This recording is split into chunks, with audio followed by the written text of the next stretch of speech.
We start this presentation today from this panoramic spot in Solis that gives you a pretty good idea of the extent of the world.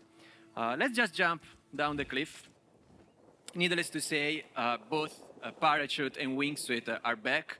We know how much you did love those in the previous games, so we did the extra effort to perfect them even more. We improved the interaction model, and we've polished the animation and the way that Rico relates to his parachute and the wingsuit. The result is an experience that feels extremely natural and organic. We just landed on an airstrip. Something is missing, I guess a plane. So why don't we drop one? Here it is. Coming in style.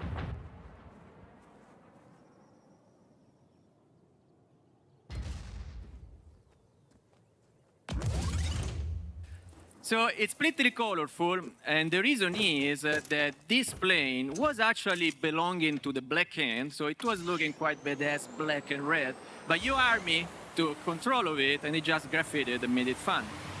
Because in this game, Rico will indeed need to master an army and create it. The challenge is going to be tough. He can't do it by himself.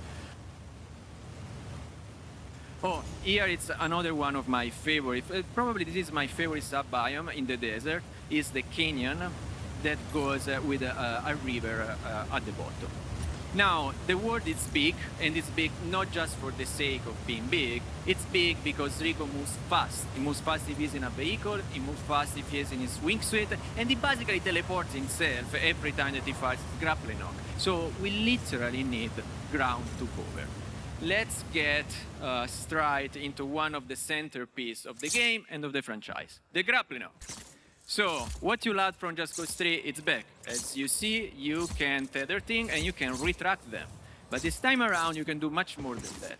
Indeed, you can change the attachment that you put on your grappling hook. For example, you can attach booster to it and send things spinning around. Or you can go with currently is the YouTuber favorites. We call it airlifter. Everybody else calls them balloons for some reason, but I like airlifter. And what they do, they defy gravity. And in this case, Bryan is just sending stuff up the sky, just goes. And it's not just about attachments. Bryan, let's put up the customization screen. Let's scare people a little bit. Okay, you got different loadouts, but what I want to draw your attention in, let's just go into the airlifter one. Here it is. Each attachment can actually be modified by applying different mods over it. What Bryan is doing now is instructing the airlifter to follow Rico wherever he goes. Now, one moment, because we get him game. So you see, there were a set of mods for the airlifter, there are mods for the retractor, there are mods for the boosters, and you can also change the strength at which each one of these operates. And at the end of the day, we made a calculus yesterday, just for the fun of it, you got more than 4 million combinations. So, we got the airlifter attached to a red barrel. The jet up there, it could have very easily gone onto that. And now the airlifter is following Rico wherever he goes. So Bryan has just built a cloud of red barrels. What do you do with a cloud of red barrels? You rain explosions, right?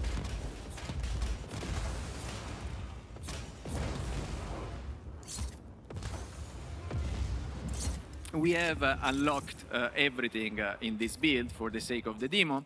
It goes without saying that as you play the game, you will progressively unlock your supply drops, you will progressively unlock your grappling hook attachment and mods. As you've seen, a novelty of 4 versus 3 is that you can precisely decide where your supply drop has to fall along with the orientation. This is, again, something that we do for players so that they can have a bigger control on their setups.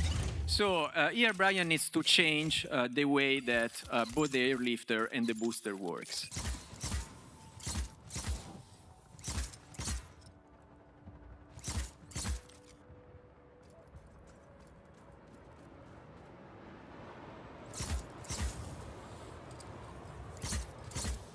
And I guess what we've created, it's a flying tank.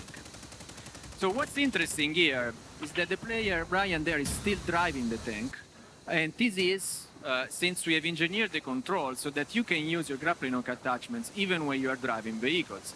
At the same time, everything about the tank is still working, so you can shoot your rockets and you can shoot your minigun.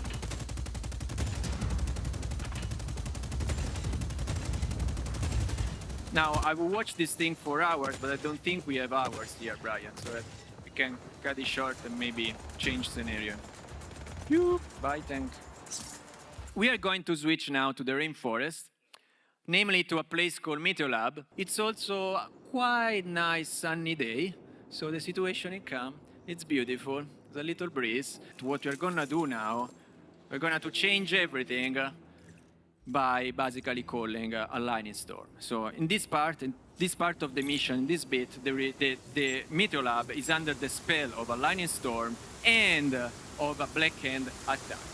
And what we are asking the player to do, we are asking the player to rise 3 lightning rods so that they will attract lightning and make the area secure for Rico and his army. The point is that here everything happens, it's procedurally generated, so we don't really have control when a lightning strike, like now. Great, Bryan. I said they need to feel challenging. Oh, but maybe in this situation, we may have it right. And let's say if it works, the lightning should hit the chopper, and indeed, it hits the chopper. And I could definitely watch this going on for hours and hours as for the flying tanks, but again, we don't have hours and hours, so I apologize about that. But we've seen quite a lot of things. We've seen Solis, and hopefully now you have a better idea of what the extent and the variety of the world actually entail. We had a very little sneak peek of the park of vehicles and weapons within the game. I've mentioned that each weapon comes with a secondary fire, and that vehicles themselves, most of the time, comes with some novelty, something new to discover, something that you can use to the end of the sandbox. Similarly for destruction objects and prop of the world. There's always a little secret to discover, always a little interaction that will make you smile at the moment that you use the grappling hook on them. And last but not least, we've seen a second extreme weather event after the tornado, which is the lightning storm. Thank you guys, I hope you did enjoy the demo.